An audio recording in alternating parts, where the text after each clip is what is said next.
My mom demanded my $2 million inheritance for my brother at my grandma's funeral. That's not an exaggeration for dramatic effect, it's literally what happened. We were standing in the cloying, lily-scented air of the funeral home's reception room, the scent of grief and stale coffee hanging heavy around us.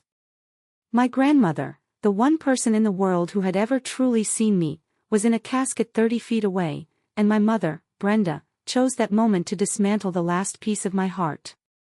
My name is Aita Vance. I'm 28 years old.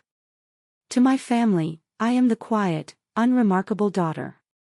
The one with the stable, remote job as a data analyst for some obscure consulting firm they never bothered to remember the name of. I'm the sensible one, the one who lives in a modest apartment, drives a 5-year-old Honda, and doesn't make waves. I am the background scenery for the real star of the family, my brother, Dalton. Dalton, at 30, is a supernova of charisma and failed ambition. He's the golden child, the one who was always destined for greatness. My parents, my mother, Brenda, and my father, Leland, poured every ounce of their hope, money, and attention into him, convinced he was the next Steve Jobs. His life was a series of grand pronouncements and expensive ventures, while mine was a quiet study in self-sufficiency. This dynamic was never clearer than at our college graduations. When Dalton graduated with his business degree, my parents threw a lavish party at a downtown steakhouse. There were balloons, a custom cake, and 100 guests listening to my father give a tearful speech about Dalton's limitless potential.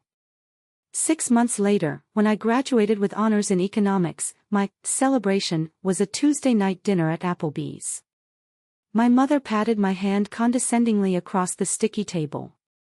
"We're just glad you found a stable, quiet little job for yourself, dear," she'd said, her voice laced with a pity I hadn't asked for. "Not everyone is meant for the spotlight like your brother." She had no idea how right she was. I didn't want the spotlight. I preferred the shadows, where the real work got done. That day at the funeral, after most of the guests had departed, leaving only a wake of wilting flowers and hushed whispers, Brenda cornered me near the catering table. My father hovered behind her, his expression a familiar mix of discomfort and spineless compliance. Dalton was nearby, scrolling through his phone, already bored with the performance of mourning. "Aita," my mother began, her voice a low, conspiratorial hum. "Now that it's all over, we need to talk about what's best for the family." I knew this tone. It was the preamble to a demand disguised as a reasonable request. I steeled myself, taking a sip of lukewarm water. "Grandma left you a very generous gift," she continued, not even looking at me, but staring at Dalton as if he were the sun. $2 million is a life-changing amount of money." "It is," I said quietly. "She was always so kind to me." "Yes, well," Brenda waved a dismissive hand. "She was old. She didn't fully understand the complexities of our family situation." She finally met my eyes, and her gaze was hard as granite. "Dalton's company is at a critical stage. He needs a capital injection to secure the next round of funding. This inheritance, it's not just money, Aita. It's the key to securing this family's future. To securing Dalton's legacy." I just stared at her, the sheer audacity of it sucking the air from my lungs. She wanted me to hand over the last gift from my grandmother, a woman who had held my hand through every scraped knee and quiet heartbreak, to fund my brother's latest pipe dream. "I'm not giving my inheritance to Dalton," I said, my voice barely a whisper, but it was as firm as I could make it. The room went silent. Dalton looked up from his phone, a frown creasing his perfect brow. My father shifted his weight, avoiding my gaze. My mother's face hardened. "Don't be selfish, Aita. This is bigger than you." "It was her money," I repeated, my voice gaining a bit of strength. "She gave it to me." Brenda let out a short, sharp laugh that sounded like breaking glass. "And what could you possibly do with it? Redecorate your little apartment? You have no vision. No ambition. This money would be wasted on you. Before I could respond, she leaned in, her voice dropping to a venomous whisper. We will be discussing this again. Don't make a foolish decision you'll regret. As I drove home that night, the city lights blurring through my tears, I didn't feel grief for my grandmother anymore. That had been replaced by a cold, hollow ache. The truth was, my family had been taking things from me my whole life, my confidence, my voice, my savings. This was just the first time they were trying to take something I wasn't willing to give. And I knew, with a chilling certainty, that they were just getting started. On my desk at home, a file was open on my laptop. It was a complex portfolio projection I was running for work. Just boring spreadsheet work, I had once told my mother.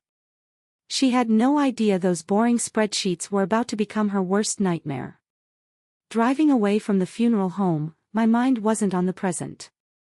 It was drifting through what I called my museum of pain, a mental gallery of all the moments that had led to this one. Each memory was an exhibit, perfectly preserved, a testament to a lifetime of being treated as less. The first exhibit was from 5 years ago. Dalton had just dreamed up his first brilliant startup idea. It involved an app that, as far as I could tell, did something a dozen other free apps already did, but with more synergy. He needed seed money, and my parents, having already extended their credit to its breaking point, turned to me. I had just received my first significant bonus from work and had managed to save up $10,000.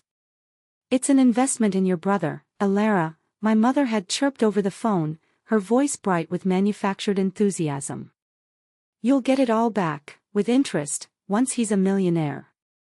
My father, Leland, played his usual role as the gentle, reasonable closer. It's just to get him on his feet, Alara, he'd said softly. We're all family here.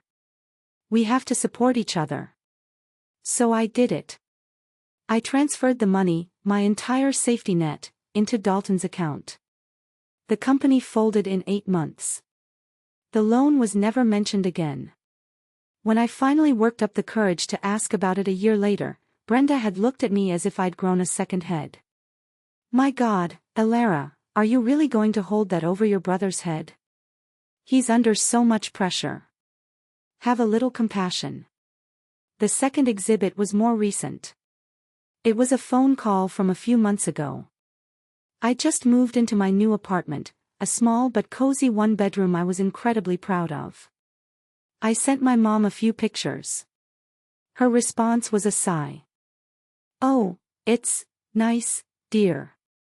A bit small, isn't it? Dalton just moved into a penthouse downtown. The views are spectacular. She didn't know the penthouse was a rental he could barely afford. And you're still driving that little Honda. Dalton just got a new Porsche. It's a company expense, of course. He's doing so well. During that same call, she launched into a tirade about her own difficult past. I worked my fingers to the bone so my children wouldn't have to live like I did, she'd said, her voice thick with self-pity. I just want to see you all succeed. To have the best. Is that too much to ask? I finally understood. Her obsession wasn't with our happiness, but with the appearance of our success. Dalton was a glittering billboard for her vicarious ambition. I was a faded, peeling sign she wished she could tear down. These exhibits, and a dozen others like them, played on a loop in my head. They were the reason I kept my real life locked away. They didn't know that my quiet little job at Ares Capital Management was as a junior partner. They didn't know my boring spreadsheets were complex algorithms that analyzed market volatility and identified undervalued assets for acquisition. They didn't know my salary and bonuses made Dalton's genius ventures look like a child's lemonade stand. I hid it all because I knew, instinctively, that my success would be seen not as something to celebrate, but as something to be taken. The only person who had an inkling of the truth was my great-aunt, Carol, my grandmother's younger sister. She called me the day after the funeral. How are you holding up, kiddo? Her voice was warm and raspy. I'm okay, Aunt Carol, I lied. She was quiet for a moment. Your mother called me, she said. She told me about your grandmother's gift. And she told me her thoughts on the matter. I didn't have to ask what those thoughts were. I just let the silence stretch. Listen to me, Alara, she said, her voice firm. Your grandmother was the shrewdest woman I ever knew. She didn't make mistakes, especially not with money or with people. She left that money to you for a reason. Don't you ever let them make you doubt that. She always said you were the rock of this family, the one who saw things clearly. Don't you forget it. Hanging up the phone, her words were a bomb on a raw wound. She was right. Grandma knew. She had seen my quiet diligence, my patience, my strength. This inheritance wasn't just money. It was a message. It was my grandmother's final act of validation, a shield she had left behind for me. And I would not let them take it.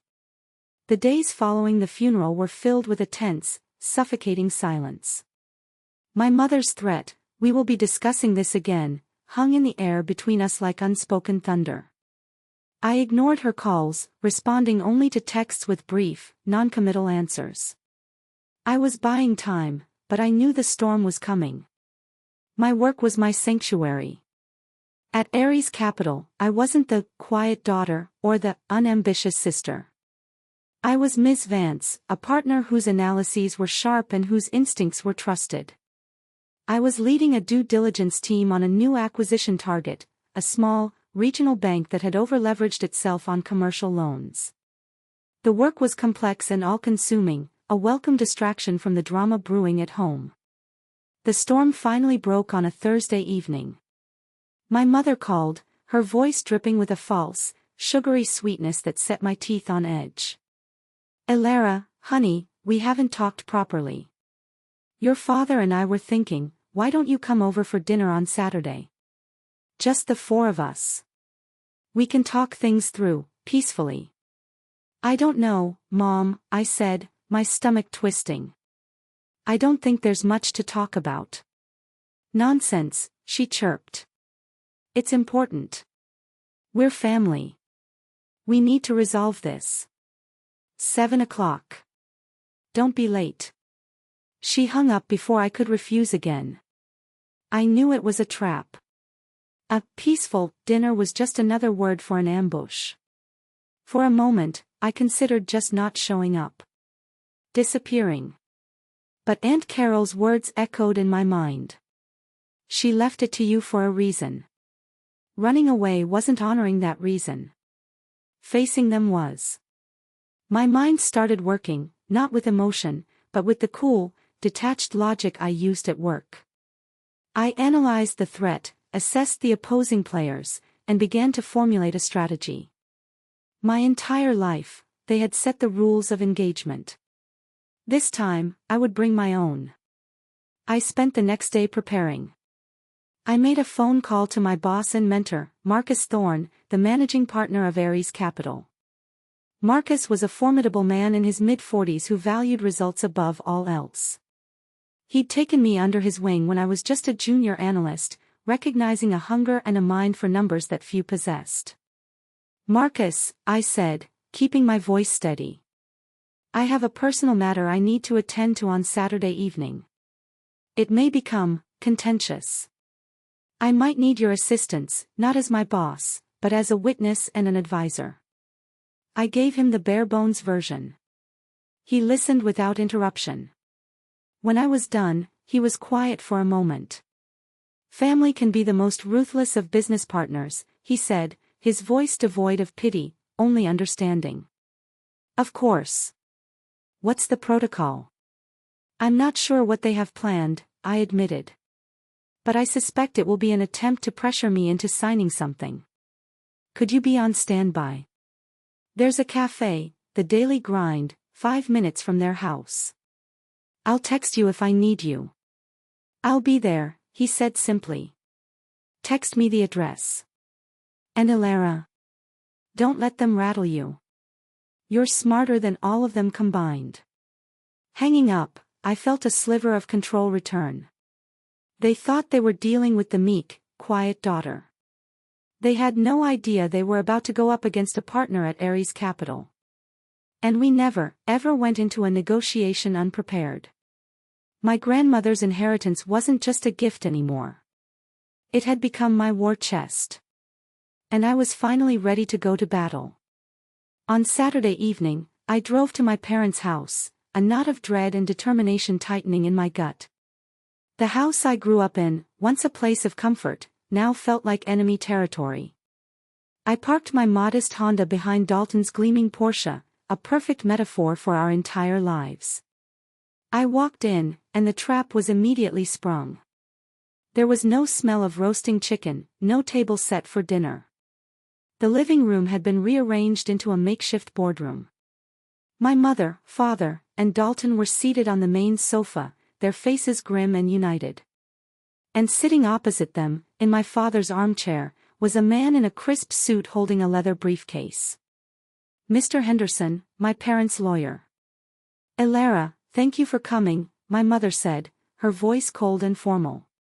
She gestured to the empty chair facing them all. "The seat of the accused. Please, have a seat. Mr. Henderson is here to help us mediate this situation." I sat down, my back straight, my purse clutched in my lap. I didn't say a word. I just let the silence hang, forcing them to make the first move. It was my mother, of course, who began the assault. She spoke of family duty, of sacrifice, of how a rising tide lifts all boats. She painted Dalton as a visionary on the verge of greatness, held back only by a lack of funding. She painted me as a selfish, ungrateful child, hoarding a resource that could benefit everyone. Dalton chimed in, his tone condescending. "Look, Ellie, I get it. It's a lot of money. But you have to think practically. You'll just stick it in a savings account where it'll barely grow. I can turn that $2 million into $20 million. It's an investment for all of us." Then came the final, most painful blow. My father, who had been silent the whole time, finally spoke. He wouldn't look at me, staring instead at a spot on the carpet. "Don't be so dramatic, Elara," he mumbled, his voice thick with shame. "Your mother is right. It's for the good of the family." That was it. That was the moment the last, hopeful little ember in my heart for this family finally flickered and died. The man who was supposed to protect me, siding with them. It wasn't just about the money anymore. It was about my very existence in this family. They weren't just asking for my inheritance, they were asking me to erase myself, to agree that my needs, my future, and my grandmother's last wish were all worthless. Mr. Henderson cleared his throat, sensing the kill. He opened his briefcase and pulled out a thick stack of documents, placing them on the coffee table with a soft thud. "This is a simple legal instrument, Elara," he said in a patronizing tone. "It's an irrevocable transfer of assets into a family trust, with your brother Dalton named as the managing trustee. It's all very standard. You just need to sign here, and here." He slid the documents and a pen across the table. 4 pairs of eyes were locked on me, waiting. Expecting me to crumble, to cry, to give in as I always had. But I didn't. My face was a placid mask. Inside, a cold, quiet calm had settled over me. The grief was gone. The hurt was gone. All that remained was a chilling, crystalline clarity. I reached into my purse, but I didn't pull out a pen. I pulled out my phone. Keeping it below the level of the coffee table, my thumbs moved quickly over the screen. I sent a single text message to Marcus Thorne. "Showtime. 5 minutes." I placed the phone face down on my lap and looked up, meeting my mother's impatient glare. I gave her a small, empty smile. "You know," I said, my voice dangerously calm. "Before I sign anything, there's someone I'd like you to meet. If you're enjoying this story so far, please hit that like button and subscribe to the channel for more." And let me know in the comments what city you're watching from. Every comment helps the story reach more people, and I really appreciate your support. The air in the room thickened with confusion. My mother's eyes narrowed. What are you talking about, Alara? There's no one else to meet. Stop stalling and sign the papers. He should be here any minute, I said, ignoring her, my gaze fixed on the front door. Dalton scoffed. Who did you call? Your community college ethics professor. Just sign the damn papers, Ellie. You're embarrassing yourself. The 5 minutes that followed were the longest of my life. The silence was a physical presence, broken only by the ticking of the grandfather clock in the hall and the impatient tapping of my mother's fingernails on the armrest. They stared at me, a mixture of annoyance and contempt on their faces. They thought it was a bluff, a pathetic, last-ditch attempt to delay the inevitable. I just waited. Then, right on cue, the doorbell chimed. Everyone flinched. The sound was sharp, decisive, an intrusion into their carefully controlled environment. My mother shot me a furious look. Who is that? My guest, I said simply. I stood up, my legs feeling steadier than they had all night, and walked to the door. I opened it to reveal Marcus Thorne. He was dressed in a perfectly tailored charcoal suit, his presence radiating a quiet, unshakable authority that made my family's living room feel instantly small and shabby. He gave me a brief, reassuring nod and stepped inside. Good evening, he said, his voice calm and resonant. He surveyed the room, his sharp eyes taking in the scene, the makeshift boardroom, the legal documents on the table, the hostile faces of my family, with the swift, analytical gaze of a predator assessing its territory. My family was speechless. Dalton, who always prided himself on his appearance, suddenly looked like a boy playing dress-up next to Marcus. My father shrank back into the sofa cushions. My mother, however, regained her composure first. And who are you? She demanded, her voice sharp. Marcus turned his attention to her. He didn't seem intimidated in the slightest. My name is Marcus Thorne, he said, his tone polite but firm. I'm the managing partner of Ares Capital Management. The name clearly meant nothing to my mother or Dalton. But I saw a flicker of recognition in Mr. Henderson's eyes. The lawyer's face went a shade paler. Ares Capital wasn't a firm you heard about on the news, but in the circles that mattered, the circles of real money and real power, the name was legendary. And what are you doing here? Brenda pressed on. Marcus gave a slight, almost imperceptible smile. He gestured towards me. I'm here to advise my partner, Ms. Alara Vance, on this matter. The word partner landed in the room with the force of a physical blow.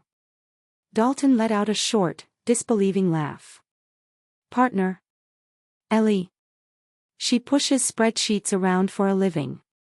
Her spreadsheets, Marcus replied, his voice turning cold as ice, have generated a higher return on investment in the last fiscal year than your entire company's projected lifetime revenue, Mr. Vance. And it is precisely because of that skill that we are here tonight. The room fell silent again, but this time, it was a silence born not of tension, but of pure, unadulterated shock. The power dynamic had just shifted, and everyone in the room could feel it. My mother stared at me, her mouth slightly agape, as if seeing me for the first time. The image of the quiet, compliant daughter was shattering before her very eyes, and she couldn't comprehend the person emerging from the wreckage. Marcus didn't give them time to recover. He walked over to the coffee table and looked down at the documents with disdain. This is an interesting piece of fiction, he said to Mr. Henderson, who flinched. But I think we're working from the wrong set of facts. He turned his attention back to my family. Let me clarify a few things. First, the $2 million in question is not, strictly speaking, an inheritance. It is the return on an investment.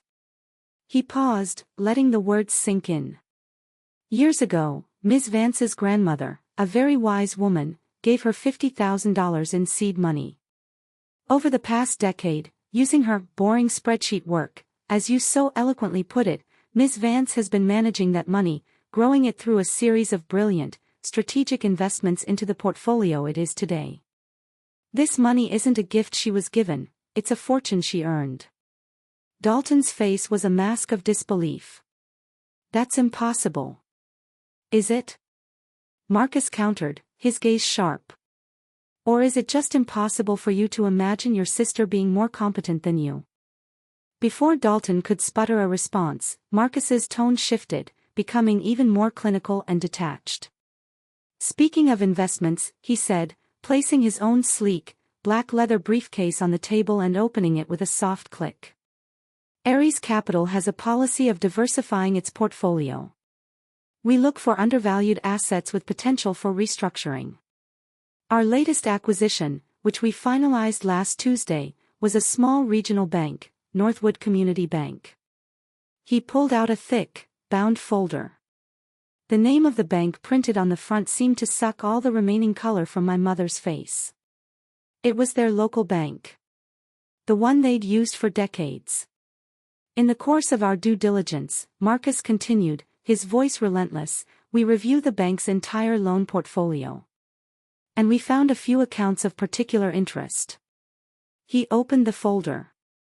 It came to our attention that this bank holds the mortgage on this very house.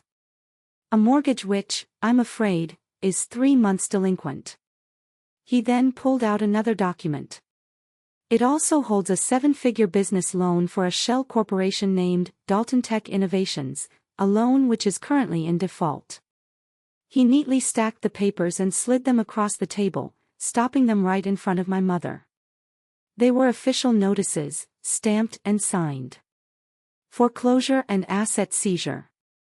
Marcus looked from my mother to my brother, and then back again. His voice was quiet, but every word was a death sentence. As of last Tuesday, your debt is no longer held by Northwood Bank. It is now the property of Ares Capital. Which means, he said, gesturing to me, that you now owe the money to your daughter. The collapse was instantaneous and absolute. It wasn't loud or dramatic. It was a silent, catastrophic implosion. My mother's trembling hand reached for the documents, her perfectly manicured fingers tracing the logo of the bank as if she could will it to be untrue. A strange, strangled sound escaped her throat. Dalton's face was chalk white, his arrogant smirk replaced by the slack-jawed horror of a man watching his entire world burn to the ground on a foundation of his own lies. And my father, Leland, simply looked broken. He stared at me, his eyes wide with a dawning, terrible understanding of who he had betrayed. For the first time all night, I spoke. My voice cut through the suffocating silence, no longer quiet or pleading, but cold and clear with the finality of a judge's sentence. You wanted me to sign a piece of paper, I said, looking directly at my mother. You wanted me to sign away my future, the one thing my grandmother truly gave me, for the good of the family. Well, now the tables have turned. Here are your papers. I stood up, the chair scraping softly against the hardwood floor. The movement seemed to break their paralysis. Brenda looked up at me, her eyes wild with panic. Elara, please, you can't. Can't I? I asked, a genuine question. You were prepared to leave me with nothing. You brought a lawyer to my grandmother's funeral and then to an ambush to legally strip me of my assets because you decided my brother's wants were more important than my future. You seem to have a very clear idea of what this family is entitled to. I walked towards the door, Marcus falling into step beside me. I paused with my hand on the doorknob and looked back at the three of them, a tableau of shattered entitlement. You have 24 hours, I stated, my voice leaving no room for negotiation. You will present my firm with a viable, detailed, and realistic proposal to begin repaying your debts. Both the mortgage and the business loan. If the proposal is not on my desk by 5 p.m. tomorrow, or if I find it unsatisfactory, I will instruct our legal team to proceed with the foreclosure on this house and the complete liquidation of all of Dalton's business assets. My mother started to sob, a raw, ugly sound. Dalton just stared into space, defeated. I opened the door. The cool night air felt like the first clean breath I'd taken in years. Before I stepped out, I looked back one last time at the woman who had given me life and then tried to take it away. "You were right about one thing, Mom," I said, and the words were laced with a sorrow so deep it felt like ice. "It really is just money." And then I walked away, leaving the ruins of my family behind me in the wreckage of their own greed. For years, they made me feel small so they could feel big. Now, I have the power to crush them or to let them struggle under the weight of their own mistakes. They never showed me mercy, but the person they made me into might. So, Reddit, I'm at a crossroads. What's the right move? Aita if I admit that a part of me really wants to watch them burn. Thank you so much for watching until the end. If you enjoyed this story, please don't forget to hit the like button, subscribe, and ring the bell so you don't miss the next one. Your support means the world. See you in the comments.